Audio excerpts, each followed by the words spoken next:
That is the political commentator, Conservative commentator, Albie Amankona. Albie, good morning. Good morning, Rosie. I should just ask you what you thought of that interruption to the King's and the Queen's visit in Canberra.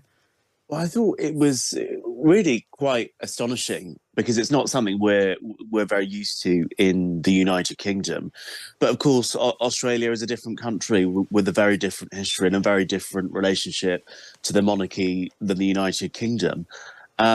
And the issue of republicanism there is much more of a political issue than it is here. The history of Australia is very different to the history of the UK.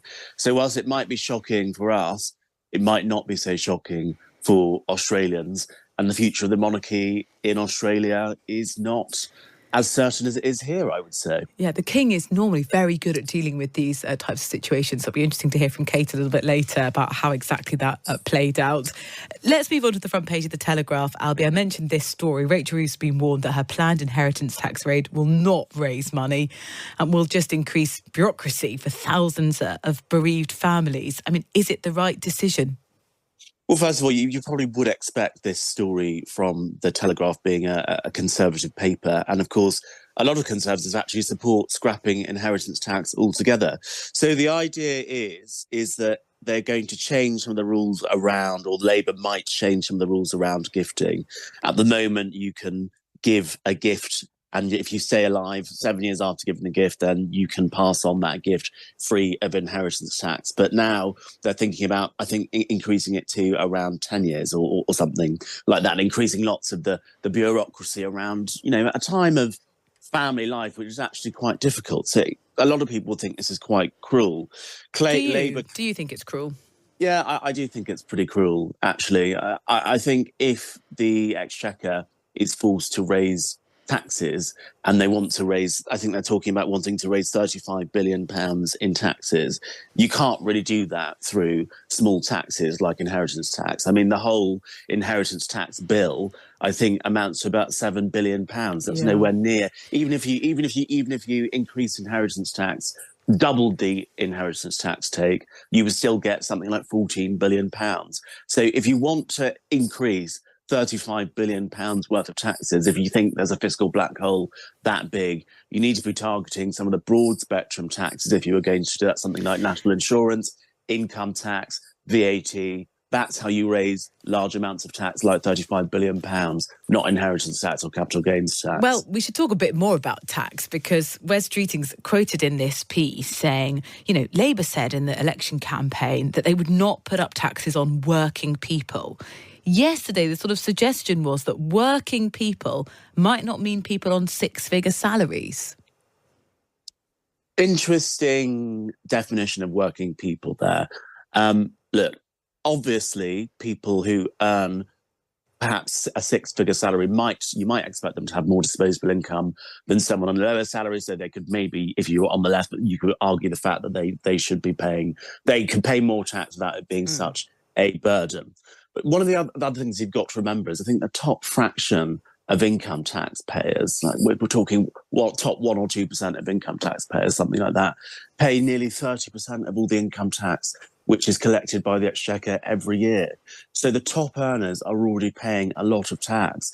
And I think what a lot of people are getting concerned about now is taxes are getting so high on higher earners, on entrepreneurs, on people who take risks in society, that almost the incentive to work those extra hours to deliver that extra GDP is getting less and less. And of course, you don't want that either, because that will stifle economic growth, which in the long term will stifle the tax take. So tricky decisions that the Chancellor's got to make. Yeah, in about half an hour's time in the business news, we're going to look through sort of the repercussions of what we already know about the budget. And some of that is about the NHS. Story inside the Times this morning. The number of people who have got some level of disposable income are saying, do you know what, I'm going to pay for my private hip operation. Today, this big consultation starts about the future of the NHS. Is the answer to say, well, if you can pay private and you can jump the queue, go ahead? Well, this story made me very sad, actually. I actually had quite a acute hip problem about 5 years ago, and we had to go, well, I had private health insurance, we went private for the operation, but I know how painful it is to have a hip problem. And so whenever I read stories like this, it just makes me incredibly sad because a lot of these people are in an awful lot of pain. And I don't want to live in a country, quite frankly, where people are having to travel abroad to get a hip operation within a reasonable time. Yeah. I mean, if you had the disposable income and you were told that it would be 65 weeks before you could get a hip operation on the NHS, like one of the people in the story was told, of course you would pay to go and get that operation done either at home or abroad. What I'm sad about are the people who can't afford to go abroad and they're in pain, excruciating pain like I was in for over a year just to get a hip operation. It's just, what's the answer, Albie? I mean, this big consultation starts today. You either need fewer ill people, more doctors, more money, more hospitals. I mean, we've just been talking about tax rises. Where are the solutions?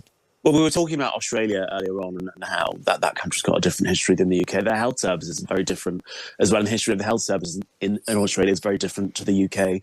They have a public sector and a private sector healthcare system where there's both public and private sector involvement. There's a lot more free market involvement, social insurance model. A lot of UK doctors are actually moving to Australia because they've got better pay and better patient outcomes and better hours, exactly, better conditions. So it's not rocket science of how to create a 21st century healthcare system that works, that both delivers better outcomes for patients and better conditions for nurses and doctors.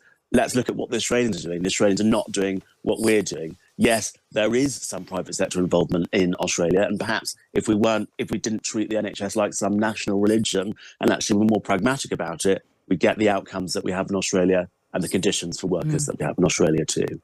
What about what's happening in America? There are pictures in the mail today of McDonald Trump. Donald Trump in an apron, serving fries at a drive-through yesterday. Why did he do this? Well, first of all, I think the US election is 2 weeks on Tuesday. So we're entering the final stage of the general election campaign in the US. And we've seen Donald Trump, it's quite funny headline here saying McDonald Trump. Donald Trump here, who is in a drive-through McDonald's, I believe in Pennsylvania, which is one of the swing states, taking a jibe at Kamala Harris at the same time as he's generating a bit of publicity for himself. Kamala Harris, for those of us who don't know, worked in a McDonald's, I believe, in California in 1983. Donald Trump is trying to say without evidence that she's lying about the fact that she worked in McDonald's, that there's no evidence of it whatsoever.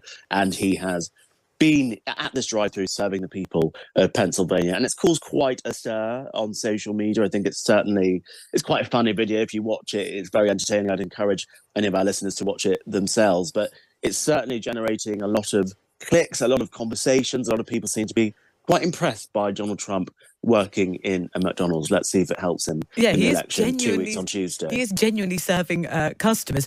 What he might be hoping will help him is Elon Musk. If you look at the world page sections of the papers today, a lottery for $1 million a day to someone who signs a petition. And crucially, if you sign this petition, it's about saying you support freedom of speech and gun ownership.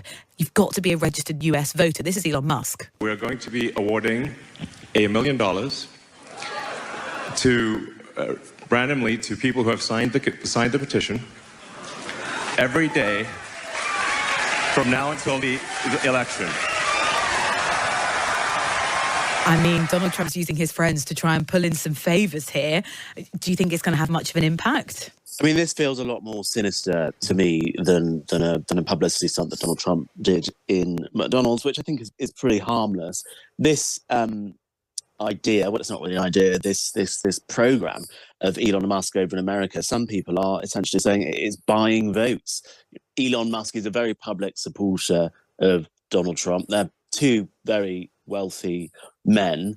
And you might be able to argue that supporting free speech, supporting gun rights, well, you could be a Harris supporter supporting free speech and supporting gun rights, because Harris has made quite a big play of the fact that she's pro-gun rights, saying that she'd in fact shoot someone that entered her house illegally. So you might be able to make that argument. But I think when you've got such a high-profile supporter of Donald Trump, Elon Musk, saying that if you sign this petition with these broad American principles, gun rights and free speech, you might get £1 million. You're going to spend $75 million rather on it. It does feel a bit like buying votes.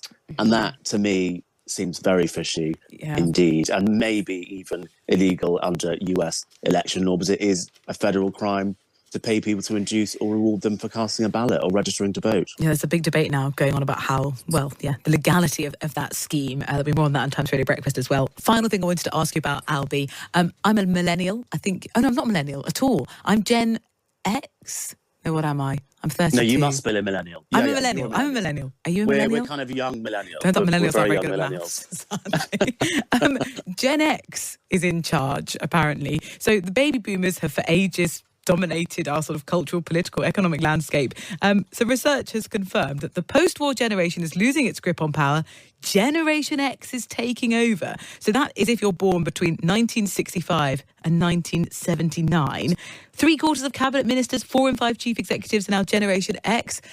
We've moved from one generation to the next. How might things be different, Albie, with Generation X in charge? Well, this is quite an interesting article. I always find the cut-off points for these generations quite interesting. But let's just take the article at face value. They're basically saying the difference between Generation X and boomers, which is Keir Starmer generation, my mother's generation, is that Generation Xers are more concerned with their health. They've got less saved for their pensions. They kind of value friendship as much as family, if not more than family. Their financial position is a little bit more precarious. Their attitude to the NHS aren't quite as positive, and it could lead to greater reform. So the article's talking about how all of these differences between Gen X and the boomer generation could actually lead to a change in government policy. It has to be said, though, that I think under the last Conservative government, a lot of the cabinet ministers were from Gen X, whether or not we're talking about under Rishi Sunak, who was a Gen Xer himself, under Liz Truss, who was a Gen Xer herself. And I think also the Prime Minister Keir Starmer is not actually even Gen X. He is still a boomer, albeit a very young boomer. He does seem quite young, doesn't he, Keir Starmer? Does he? He was born in 1962.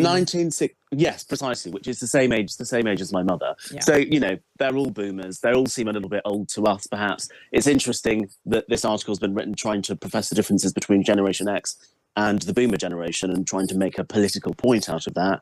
But you could argue that we've been living under the reign of Gen X for quite some time, and the world is how it is. So millennials, maybe it'll be you and me to clean it up, okay. Rosie. Who knows? We can do that, I'm sure. Thank you so much, Albie Amankona, at the Conservative commentator, going through the papers.